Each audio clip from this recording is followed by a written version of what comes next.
Halo Sobat Mania, kembali lagi di BRC Official, ada kabar menarik nih mengenai publik Stadion Gelora BJ Habibie, Parepare, bersorak riuh.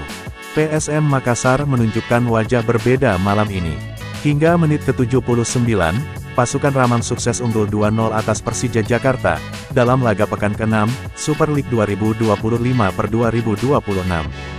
Gol pertama lahir di menit ke-55, melalui kaki Savio Roberto. Gelandang energik itu, mengeksekusi tendangan bebas dengan penuh keyakinan. Bola derasnya, menembus pagar betis Persija, meluncur ke pojok gawang, dan tak mampu dijangkau sang kiper.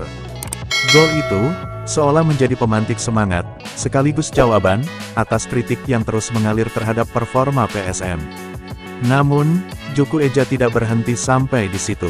Pada menit ke-79, giliran Abu Razak Kamara, yang menambah luka Persija. Berawal dari umpan matang Rizky Eka Pratama, Kamara melompat lebih tinggi, dari bek lawan dan menanduk bola dengan keras. Sundulannya membuat kiper hanya terpaku, sementara stadion pecah dalam euforia. Dua gol ini, terasa lebih dari sekadar angka di papan skor. Sebab, bagi PSM, laga kontra Persija, adalah pertaruhan harga diri. Mereka datang ke pertandingan ini sebagai juru kunci, satu-satunya tim yang belum meraih kemenangan, dari 4 laga sebelumnya.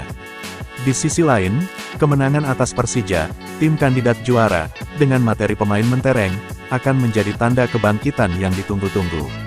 Apalagi, di tengah situasi pelik finansial, yang diungkap langsung pelatih Bernardo Tavares. Saya punya staf yang pekan lalu tidak bisa makan malam, karena tidak memiliki uang. Saya sendiri hampir 5 bulan, tidak menerima gaji, kata Tavares sehari sebelum laga.